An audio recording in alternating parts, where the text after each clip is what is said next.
అరే ఆ బాక్స్ ఎందుకో కొనాలనిపించిందిరా, లేకపోతే రోడ్ మీద దొరికే ప్రతి డబ్బా నేనెందుకు కొంటారా? అది కూడా కరెక్టే. సరే, ఆ రెండో కథ చెప్తా అన్నావు కదా నువ్వు. నేను పడిపోయాక మరీ లేచిన, చూస్తే నువ్వు లేవు. అదేంది?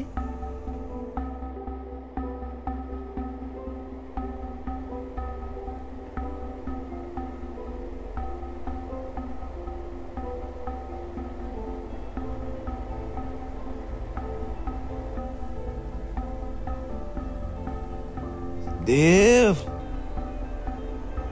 నేనే ఇదంతా రాసింది.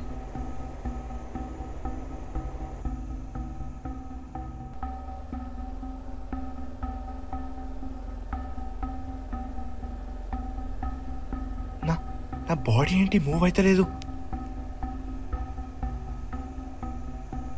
అవును, మరి వాడు ఒకటే కదా రాసి దానికి 9 ఎందుకు పేరు పెట్టిండు? ఎందుకంటే ఒక్క నిమిషం రా. హలో, చెప్పండి అంకుల్. అమ్మా, అది రెంట్ కోసం అని కాల్ చేసా. అరే అది రేపు వచ్చి ఇద్దాం అనుకున్నా అంకుల్ మీకు. అరే నో ప్రాబ్లం బేటా, నీ ఇష్టం వచ్చినప్పుడు ఇవ్వు. సరే అంకుల్, సరే, ఓకే, నేను పెట్టేస్తున్నా, బాయ్. ఎవర్రా? రూమ్ ఓనర్ రా. ఏందంట? వానికి రెంట్ కావాలంట, దానికోసమే కాల్ చేసిండు. ఎందుకు?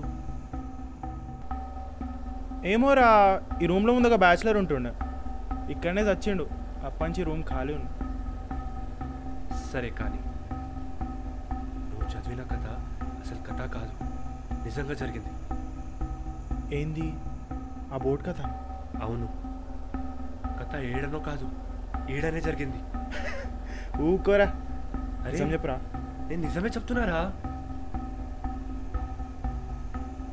అరే ఆ బోర్డు కథనా? అవునరా. ఆ బోర్డు కథలో చనిపోయింది ఒక అమ్మాయి, కానీ రూమ్లో చనిపోయింది ఒక అబ్బాయి. కరెక్టే, చనిపోయింది అబ్బాయి, కానీ అబ్బాయి చనిపోవడం కారణం ఒక అమ్మాయి.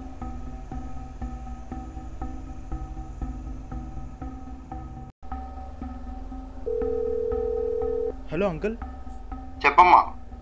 హలో అంకుల్, ఏం లేదు, మన రూమ్లో ముందు చనిపోయింది, సూసైడ్తో చనిపోయింది, అబ్బాయా అమ్మాయా? అవన్నీ ఎందుకు బాబు ఇప్పుడు? అది కాదు అంకుల్, మీరు చెప్పండి, చనిపోయింది అబ్బాయా అమ్మాయా? అది ఒక అమ్మాయి ఉండే, తనకి ఏదో మైండ్ దొబ్బింది అని అందరు అంటుండే, ఏమో కానీ ఒకరోజు తనే విషయం దాగి చనిపోయింది.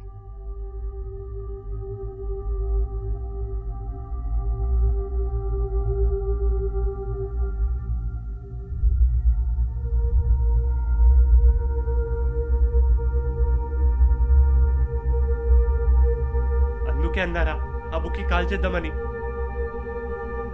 సరేరా, కాల్ చేద్దాం.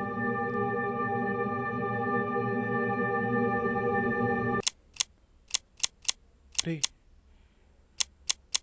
రే నేను మ్యాచ్ బాక్స్ వేస్తారా, ఒక్క నిమిషం ఆగు. రే ఆగరా, ఇదిగోరా తీసుకో.